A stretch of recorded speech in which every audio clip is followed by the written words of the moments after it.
DEI is now a polarizing topic. Donald Trump has gutted DEI from all federal agencies and encouraged so many companies to do the same, from McDonald's to Meta to Walmart. Calls took longer to get returned. Emails weren't getting returned as fast. Clients were really just taking their time. And I'm like, okay, holidays coming back Q1. And then it leaked into Q2. And I had to make some really tough decisions as an entrepreneur. Alysha, how much of a threat is AI to job security? If the 9 to 5 ends now, today, where do I go from here? But God had other plans. Like he always does. Like he always does. And I said to him, God, you put this desire in my heart. I didn't intend to, activate this decision so quickly in the frame that I did. And I was honest. I said, I don't know what I am doing. I don't know the first thing about sales or getting clients. You need to show me that you got this. And within the week, I had signed my first 6-figure client. We're stepping high, we're chasing dreams. Selena Hill, setting the scene. Life's a story, let's unfold. Sharing wisdom, tales untold. Hey fam, and welcome to Over the Hill, the podcast that helps you ascend to new heights in relationships, success, and career, and equips you to build the life you deserve. I'm your sister in purpose, Selena Hill, and today I have the pleasure to speak with Alysha M. Campbell, the founder and CEO of Culture Shift HR and the host of the Confessions of a Founder podcast. Outside of being an entrepreneur and podcaster, Alysha is a strategic diversity, equity, and inclusion leader with a decade of experience in human resource management and DEI.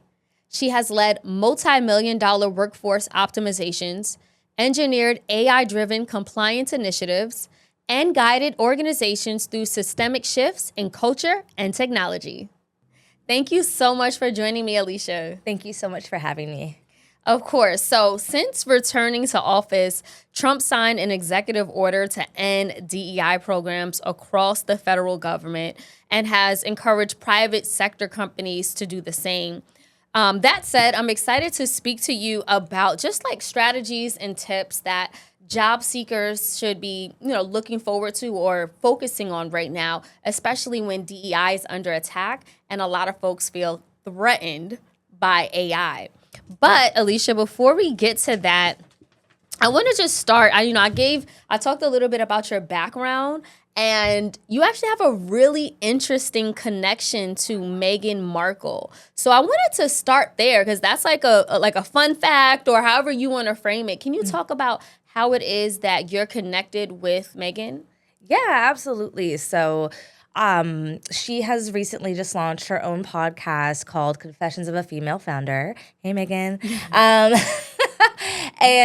her podcast is really about framing stories about women in business, their entrepreneurial journeys, their own purpose in, business and life, and how those two come together and merge, and that podcast is, has a lot of similarities to mine with being Confessions of a Founder, which is on, my journey, things that I've learned along the way, starting a business, integrating life and business together.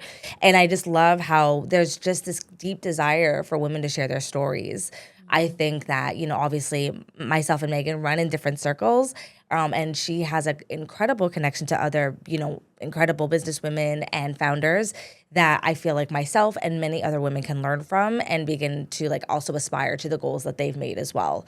And so I'm excited and wish her all the best of success, with what she's doing and her ventures, and hope that she continues to just provide a platform for women to share their stories.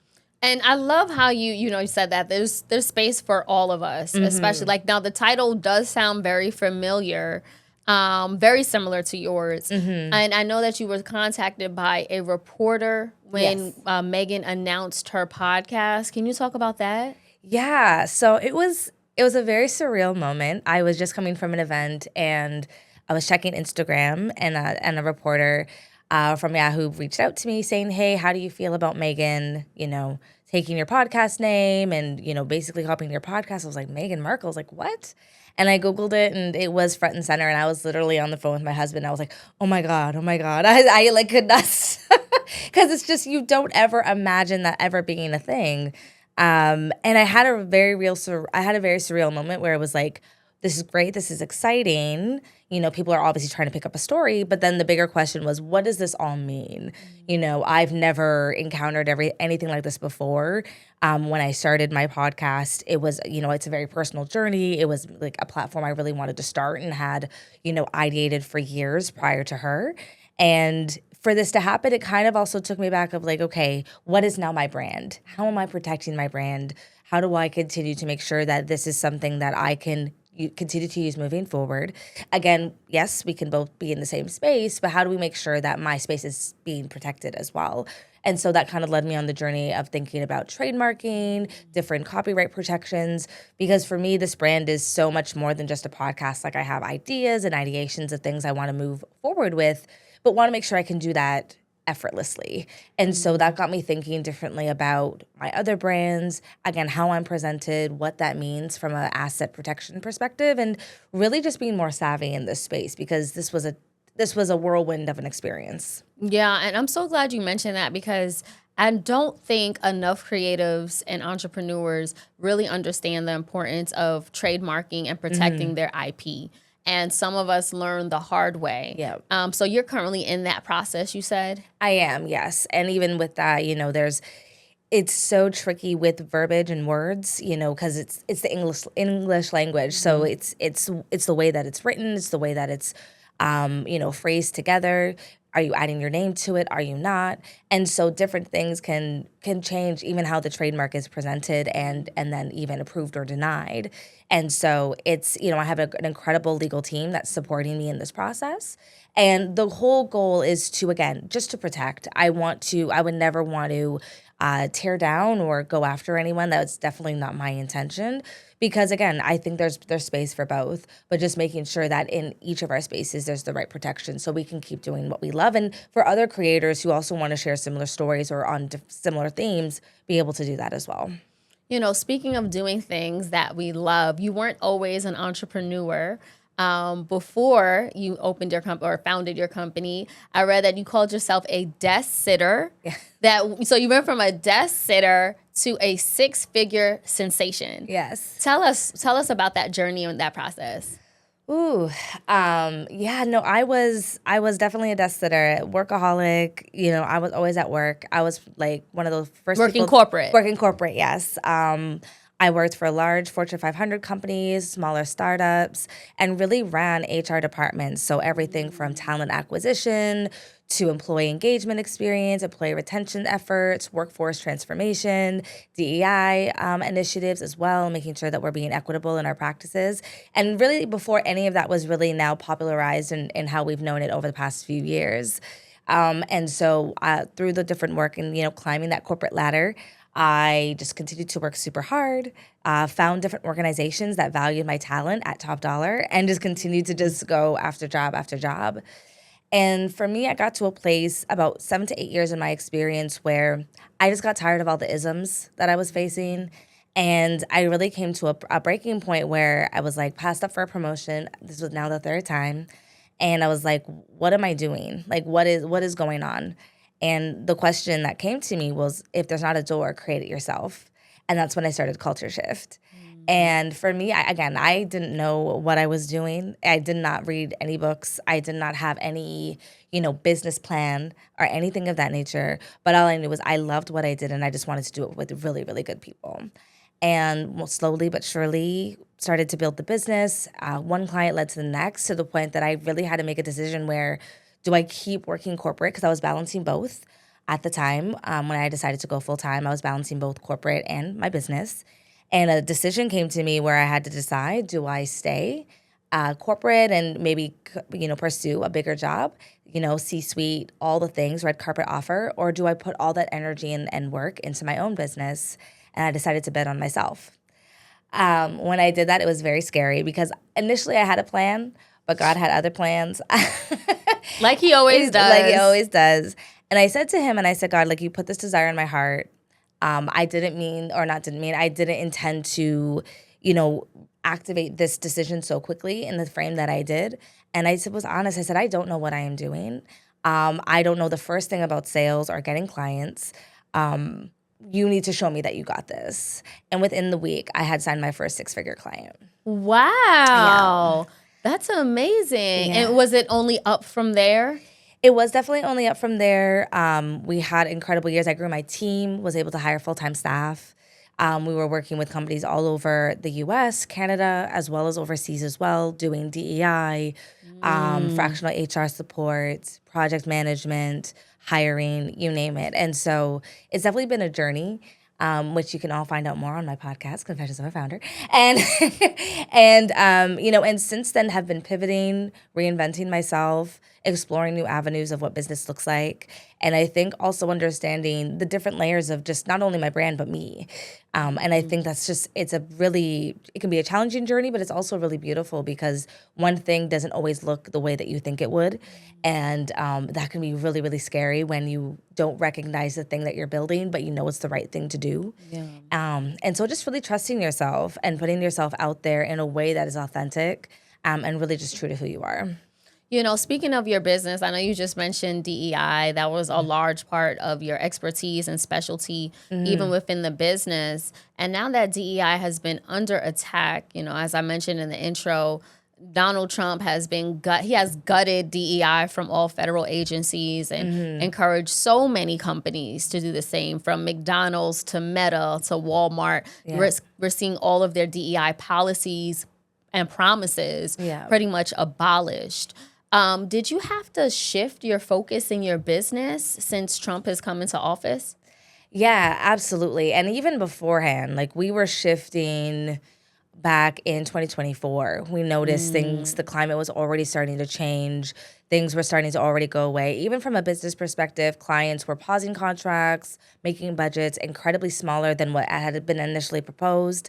And so I had to really lean into the other arm of Culture Shift, which is our fractional HR, people operations support, which a pivot and like a switch it's challenging because, we had been building our brand so heavily on DEI. Right. And that was what we were known for. People came to us, referrals. And then even though we still had this arm, it wasn't our kind of hero product.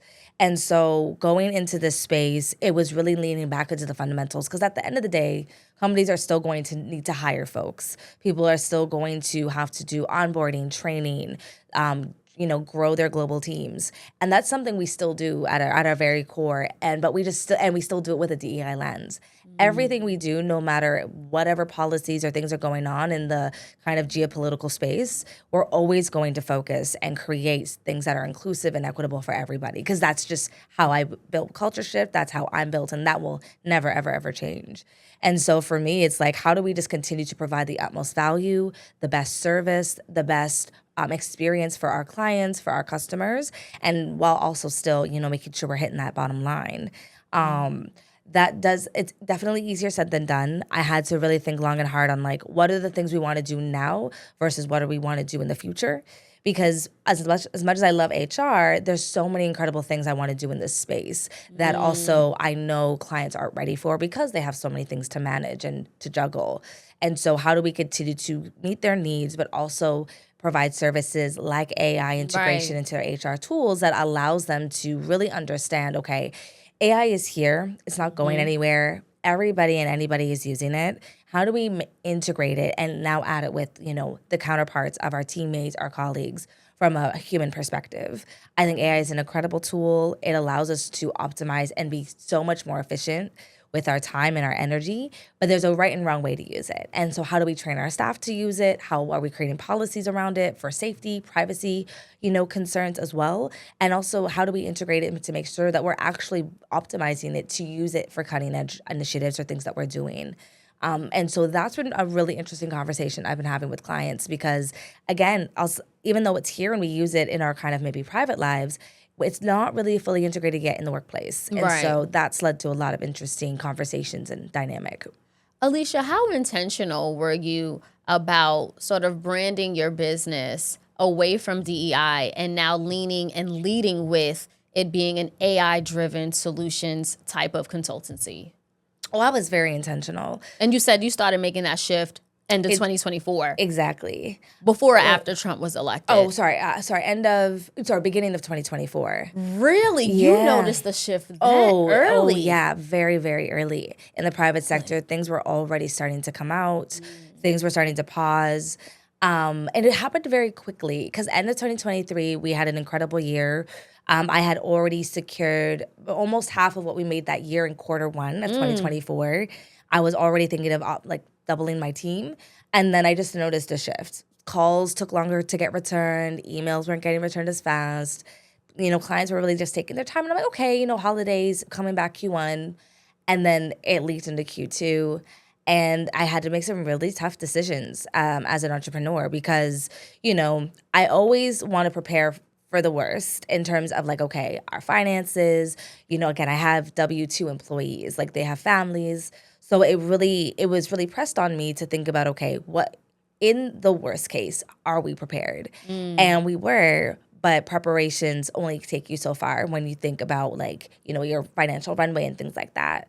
So unfortunately, we did have to furlough members of my team, which, as an entrepreneur, when you've gotten to a place where you could hire folks and then have to do that, it is the most gut-wrenching experience ever. And I mean, and it's interesting saying that being from HR, because on a corporate side and for my clients, the other name of the game is, I have to let people go.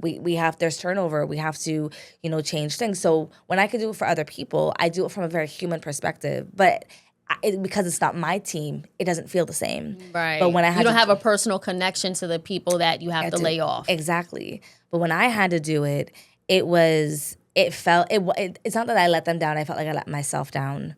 I felt like all this and for what? Yeah. But coming out on the other side of that and now reframing the business, it took me on a whole different journey of the business, myself, again, how to continue to be a responsible business owner. And then also how do we continue to provide the flexibility that allows our clients to upsize or downsize our services to meet their needs.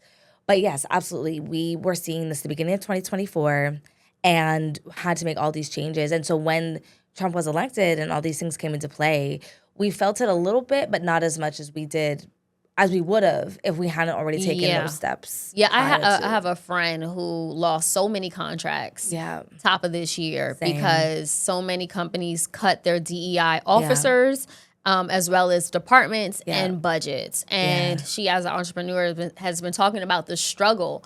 And I think it was a really big transition or just a really big pitfall for a lot of folks who were specialized in this area. But I like how you said you saw the red flags, the writing on the wall very early and started to transition and refocus on AI. Is that something that a service you were already providing, or did you have to retrain or relearn or learn something and then sort of teach that to your clients? So we have clients in the AI space, and so it was something that I always knew about. I was very familiar with it. One of my clients is a tech entrepreneur in the AI space for education. They do ed tech, and so I've been in her business. She was actually my first client.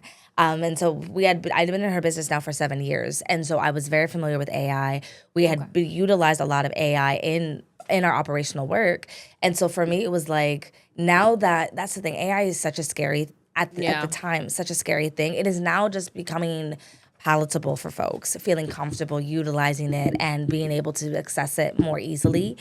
And so seeing that people are utilizing it, I'm the shift in the workplace it's already happening. We may not know that someone's on ChatGPT asking it questions or, doing coding, but it's happening.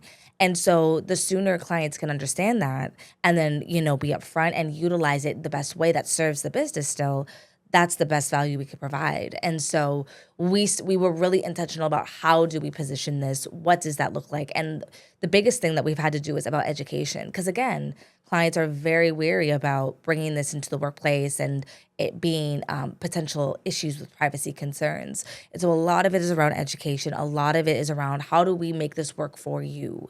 What it looks, one solution does not fit all. And so it was really about being intentional about what do you want to use it for? How can it help you in the business? How can this be a virtual AI employee that helps your employees be better, sharpen them, It could be it could be anything. It could be a coach. It could be a work checker. It could be something that is building something in the background that then your folks lean in on. So it was really getting intentional about how you want to use it, and then from there providing them the solutions that allow them to build it in a really responsible way. Alysha, how much of a threat is AI to job security, especially when it comes to some, I guess, traditional jobs that are more digital or, require someone to just, use their computer or, come up with different ideas. Now we have AI just coming up with like 10 to 15 different ideas in seconds and pulling all information from the internet and doing research. And, it literally does so much, even when it comes to like video editing. I can take this video and use an AI sort of app and edit it rather than depending on my producer and engineer. So how much of it is it a threat versus a tool? That's a good question. I think it is equally both. I think that we are always looking, I think just as human beings, we're always looking for things to be faster, to be more efficient. And so in that case, yes, when we could look at what someone could do and what an AI tool can do, absolutely it could replace someone's position, it could replace someone's job. And at the same time, it could also make things better. And what I mean by that is maybe it does the first draft of the editing of this video, but then your producer goes in and adds more tweaks, adds enhancements, make sure all the levels and lighting and, subcaptions are right. So there's still definitely a human intervention when it comes to AI. But I think, though, now when you think about the time, how else could he be spending that extra time he would be utilizing? Instead of spending 3 hours, maybe he's only spending an hour. And then now he's creating even more content for you in different ways, promoting the podcast, things like that. So it's what else can we do with this time? And I think I see AI as the gift of time where we don't need to spend the hours in front of a computer researching, editing, or creating 110,000 content ideas. Now I can just focus on creating really, really good content that I care about, that I know is going to hit with my audience, that is going to resonate with myself and my story. And that brings me a lot more joy and pleasure than, trying to just do what's the latest trend. So I think it's really reframing on what are we now going to do with this time? How are you going to make sure that you're utilizing that as a tool to help you and really then continue to use it as a competitive edge? Because if we're all using the same tools, it's who knows how to use it best is what's going to come out on top. What advice would you give to someone who says, I feel like my job in particular is being threatened because we have AI? Like we've seen a lot of, especially like media companies, I've worked in the media industry my entire career, and we see these downsizing because it doesn't, you don't need as many people to research, like you said, or, even when it comes to just churning out content, you don't need as many people to get these things done. So what should people who have those skill sets do if their job is threatened by AI? I would say figure out how to be indisposable by leaning into what made you so good at your job.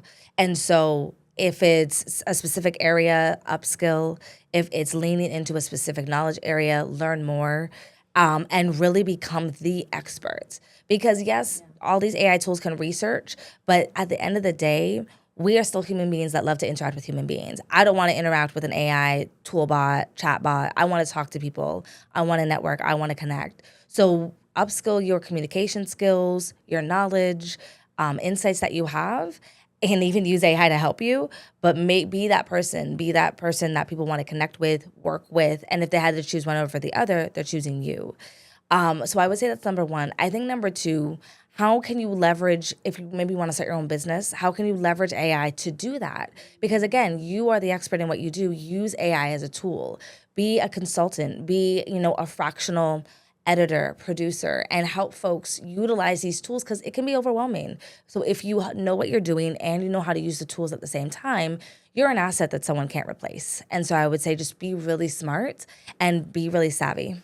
I'm so glad that you mentioned those 2 points, Alysha, because that's something that I would suggest and recommend as well. Like human connection is so valuable now because we're interacting with our screens so much and people are yearning for connection, right? There was this article that came out and was saying like we're in the loneliest era ever because people won't really go outside Yeah. and everyone's just building digital communities or interacting on those digital communities. And I think that that's something that people can leverage. Like if you have any business or if you can do anything that I think promotes human connection, that's valuable right now. Like you said, just really turning your expertise and monetizing that into consultancy. Like one of the things that people who follow me on Instagram know me for is like I'm always out and about and I'm always at these cool networking events and in these rooms.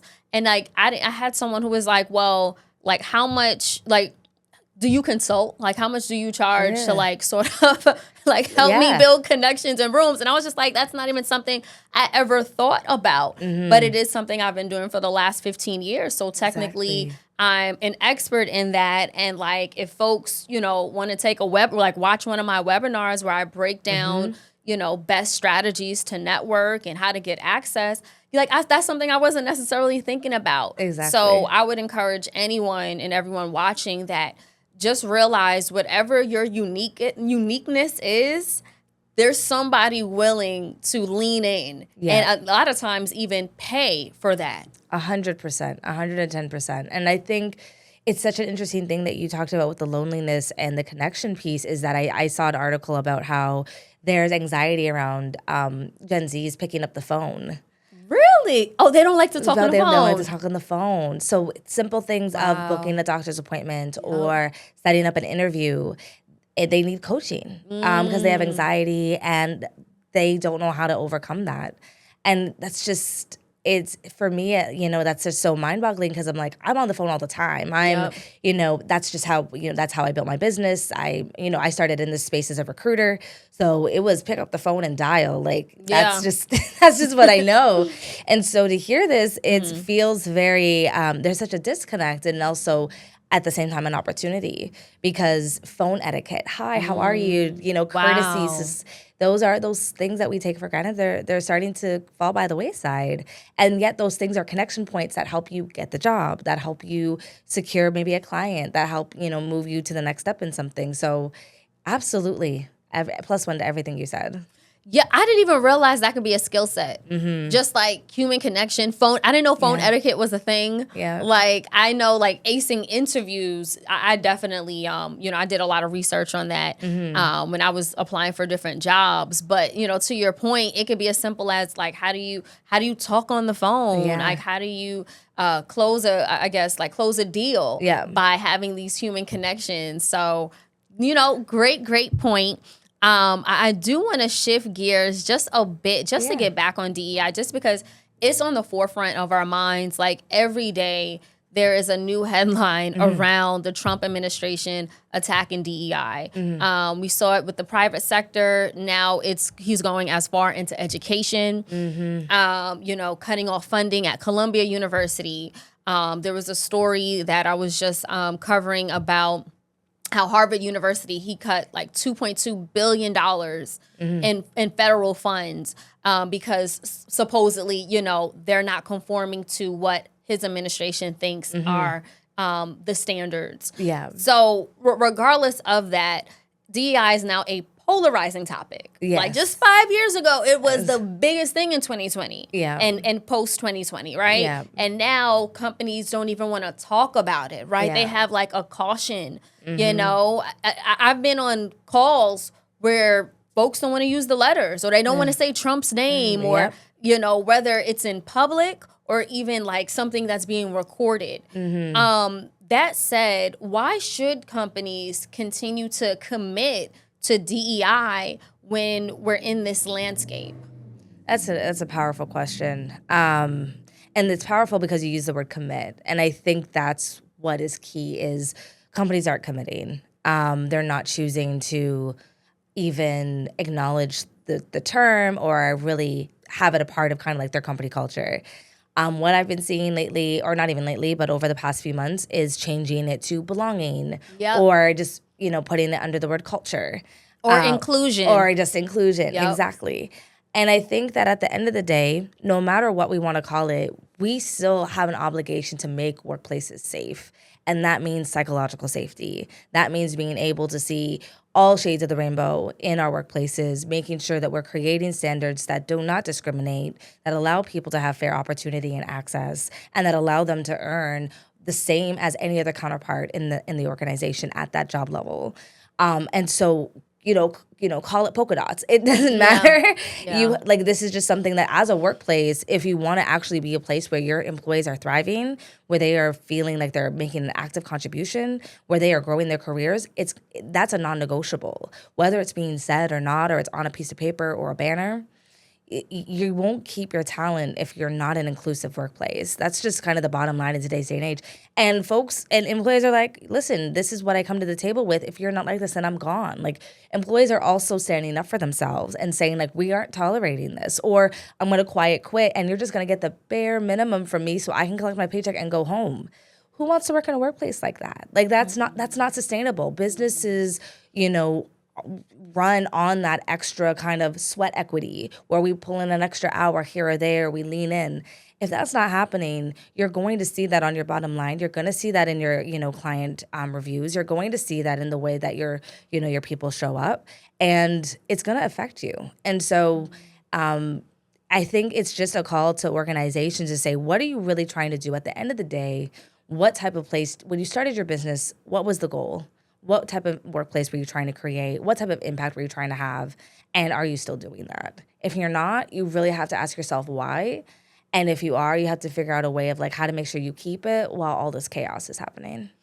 Another point is just the backlash companies are seeing. We had a huge boycott against Target, where a lot of, I remember Pastor Jamal Bryant called for a 40-day fast. I know Reverend Al Sharpton has also been telling folks, do not go to Target. And I think they have a strategy where they're starting with certain companies. Like, they'll start with Target, and then they'll move down to Amazon. And so, that's another reason why, companies need to make sure that as they're adjusting to this shift, they're not just focused on their bottom line, but they're people focused. Yes. And I think that they need to keep in mind, especially when it comes to Gen Z, the most diverse generation of all time, they want to see and feel heard, and they want to see themselves reflected in these workplaces. Exactly. So if you're not being intentional about who you're hiring, it's going to be a problem. Like you said,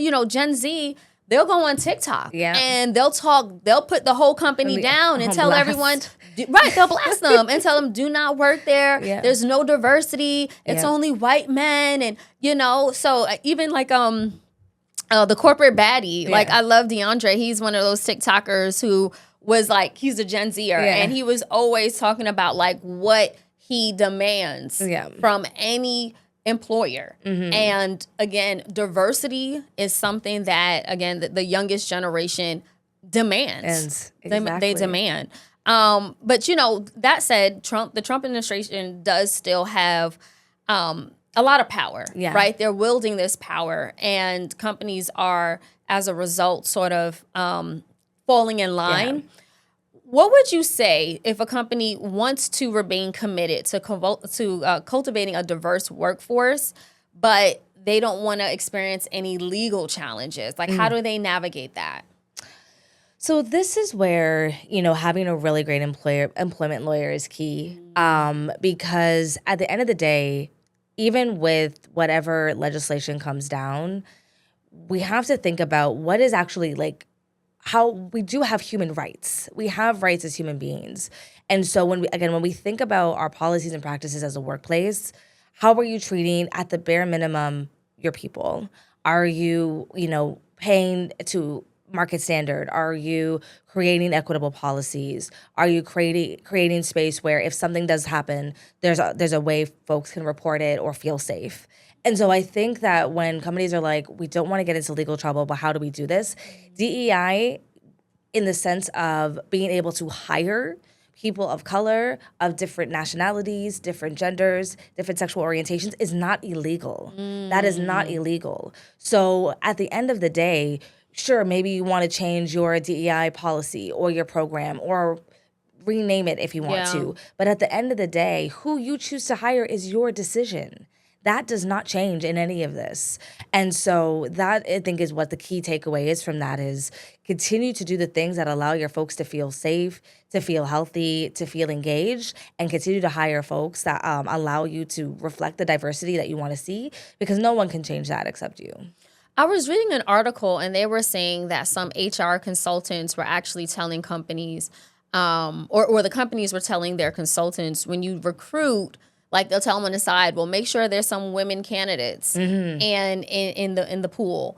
Or, you know, they'll make little cues because I guess they don't feel comfortable like being straightforward about making sure that there's diversity. So, you know, to your point, there's a workaround. And I think that like companies, yes, I understand the pressure that they're under, but studies show that businesses make the most when they have the most diversity. Exactly. And what comes with diversity is diversity of thought. And when you have people from different backgrounds collaborating on big ideas and solutions, a lot of times you'll get the best when you have different perspectives. So I think that any CEO or any C-suite executive needs to just keep that in mind, because if you want your business to keep going, especially after the Trump administration, he's only going to be there for like another 3 years. And we're going to remember which companies like Target and like Walmart, we're going to remember which ones were like, well, throw the DEI out. You know, and you're leaving so many marginalized communities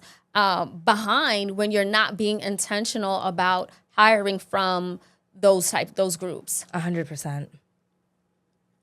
And I actually have some statistics here. If you don't mind, I wanted to read this off because Fairy Godboss, which is an online career community for women, it's owned by the Muse Job Board.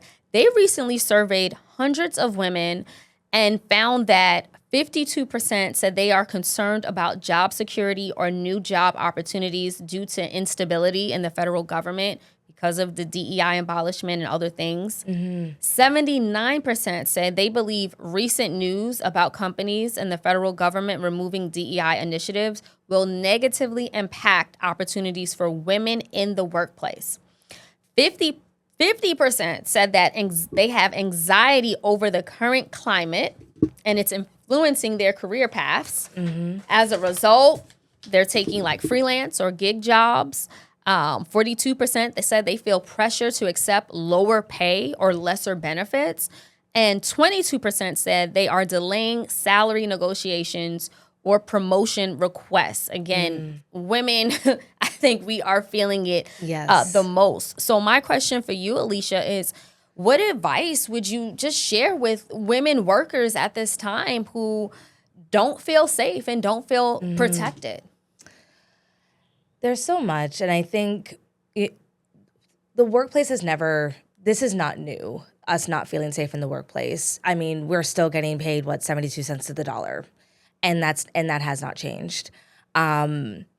I think that in today's day and age, what we have to be mindful of is that the structure of the workplace was never meant for us. It was never meant for our comfort. It was never meant for our safety.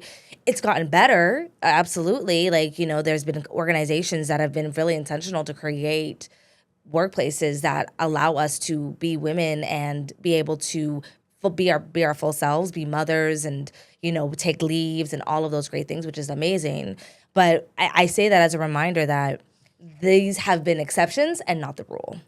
So with not feeling safe, my biggest thing is that what are you doing to make yourself feel safe? Meaning that, you know, I know not everyone is an entrepreneur, but what are things that you can do on the side to make money? Like, we all have a skill. We all have a gift. How are we able to monetize it? How are we able, someone else needs that too. How can we share that gift? How can we collaborate? How can we connect? I think even outside of the fact that we have the workplace is the workplace, what you want to always do is have a plan B. So, starting, if you're a crafty person and you love to make crafts, start an Etsy shop. If you like to write, there are tons of blogs that will pay you to write stories. Starting a podcast, you get sponsorships, you get brand deals. Like, there's so many opportunities now where you don't have to reinvent the wheel. You just kind of got to pick what you want to do and explore that. And so I would say find the way that allows you to still make an income, make money, and allows your best self to shine because you deserve that. And when it comes to the workplace, do what feels best for you, meaning that if you don't feel safe or you don't want to ask for that promotion and you just want to lay low, that's probably the best thing to do right now. Keep that job, keep that W-2 employment until something else pans out, and then find a really, really great support group, your friends, community, to help you get through those good days. I remember when I worked in corporate, even still today as an entrepreneur, I just at the end of the day, all you can do is just cry or just be and scream because it's just so frustrating and just you have to have an outlet for that. And so, get a group of friends or community that will support you, that will listen to you, that will provide resources, help, guidance, whatever it is that you need. Because again, this is not new, but we have to get the resources and tools that will help us feel safe and secure as best as possible. And I would say speak to other women in your workplace as well. Ask how they're doing. See if you guys can get together. That's where that community part comes in. At times like this, you have to lean on each other. That is what is going to get us through. That is what is going to give us the most support. And that's how we're going to come out on this from the other side. That's great advice, Alysha. And I just want to say what I've been practicing, and I don't know if everyone should do this, but I constantly think if I got fired today, what would I do, right? Yeah. Like I have I'm a full-time employee, but outside of that, yes, I still do different things that generate revenue, but I'm constantly thinking, if the 9 to 5 ends now, today, where do I go from here? Yeah. And I think just having that thought pattern can, motivate you to keep your LinkedIn, profile updated, keep you motivated to continue to network and just never stop looking for a job. Gen Z, they have mastered that. They will get a new job and within weeks or months, they're like, okay, where am I going next? Yep. And they have no shame. No. They're job hopping 18 to 24 months, if not less. And but that's literally the climate that we're in. Yeah. You always have to be looking for that next opportunity. It does not matter how good things are. Yeah. Budgets get cut. Yeah. Downsizing is a thing. We're seeing all these federal workers that were just laid off. So we definitely have to keep that in mind. And I wanted to just, ask you as we start to bring this to a close, Alysha, just in a nutshell, how would you advise diverse workers navigating today's job market? Yeah. I would say don't underestimate the power of in-person connection, meaning yes, the LinkedIn is great. I love LinkedIn. It's a great platform. You're going to meet a lot of folks. Take that conversation in real time. Hey, let's grab a coffee. Hey, I'm by your office. Let's grab lunch. Being able to sit down with someone, get them to meet you in person, feel your energy, get to connect with you on that level, nothing would ever replace that. Even Zoom cannot replace that. And so get in real time as best as possible. Go to events, meet new people, expand your network. Again, there are incredible events that are free. Eventbrite still has incredible events. There's job fairs, networking events. There's so many things that you can do to again, meet new people and connect with folks. And I would say from there, have your elevator pitch ready. 30 seconds of who are you? What do you do? What are you looking to do? And, an interesting fact about yourself. Our attention span is so low right now in terms of being able to sustain a lot of information. So make sure you're prepared. What are you going to say? What do you want people to leave remembering about you? And have that prepared always, because it could be someone in a coffee shop that bumps into you that could turn into your next opportunity. And so just always being ready and always, having your A game on. Yeah, no, that's great advice. And I would say when you know what you want, it's easier, you'll be able to, I think, identify opportunities a bit easier. So get a clear vision about where you see yourself in 1 year, 5 year, 10 years. Because when that opportunity arises for you to meet someone who could potentially catapult you to that next level, you already can tell them and articulate what it is you want. Exactly. And what it is you're looking to do. So that's something else that I think is really important. And especially for folks like you, Alysha, who are wanting to leave the corporate space, because there is a lot of anxiety. Some folks are I want to stay 2 steps ahead. I don't want to get laid off in 6 months to a year. let me start figuring out what I need to do to prepare myself for that transition. Now. What advice would you give that particular person? Figure out what you want to do as your business, and you don't have to have it all figured out. Just think about you and your thing, whatever it is. If you had unlimited amount of money, what is that one thing that you would do, and figure out a plan of how to do that at the most smallest level. When I started my business, I was like, oh, I need like all these people. I need this. And it's like, at the end of the day, if worst comes to worst, I can run Culture Shift all by myself. And so it's knowing that, all these things are great add-ons and support that allows us to grow and reach more and do more. But at the end of the day, if it was me, myself, and I know that I could run Culture Shift if need be. So what is that thing that you can just start to do on your own? That can allow you to feel fulfilled, use your creativity, allow you to like lean into the best parts of you and just focus on that. And what are some DEI trends that you say folks should be paying attention to? Look to see what is happening. Look at the job numbers. I always look at the job numbers every month, even though I'm not in corporate anymore, but just to see what's happening. How many jobs were open versus closed. I think that's really important. And in what sectors, that is really key as well. We focus a lot on like tech and, that area because tech is a big part of our lives, but manufacturing also plays a key part in kind of our ecosystem.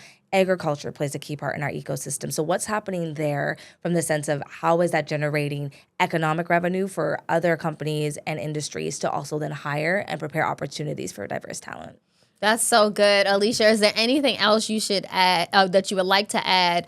I want to give you space to do that and also give you space to just let us know again how we can tune in to Confessions of a Founder. Yes, so you can tune into Confessions of a Founder on all platforms. We'll be dropping season 2 later in the summer, and so super excited for that. And I would say definitely look me up, Alysha M. Campbell or cultureshifthr.com or alyshacampbell.com. You'll find all things, all socials. And I think for anybody listening who is just feeling really scared, feeling really stuck, just know that, all this will not last forever. Find the things that bring you joy, that bring you light, and just, keep a positive mindset. That's what's key here. Absolutely. And I just want to end by thanking you for your time today and the expertise that you shared. Very helpful, very insightful. And I just want to leave everyone with this. Like, we're all feeling it. I mean, if you're feeling anxiety because of the job market, you are not alone. I think that, like what Alysha just said, staying positive is one of the key factors, because when we can control and regulate our perspectives, again, it allows us to sort of not miss opportunities. So we're focused on that next blessing, that next opportunity, and that plays a really big role, I believe, in all areas of life, especially when it comes to professional and career development. So whether you are looking to make a shift from corporate into entrepreneurship, or you're just looking to stay ahead of the curve and stay ahead of the game because you don't know where your company is going to be in a year or two from now, write it out. Write out what it is that you're looking to do. Have that vision, make it plain, and make sure that you just stay focused on the positive. And I would also say just stay 2 steps ahead of everything by honing in on your skill set, understanding what your expertise is, and understanding that if worst comes to worst, how you can monetize that exact thing, that uniqueness, that God-given gift that only you have. Tap into that. And I'm pretty sure, I am confident actually, that you will get over the hill.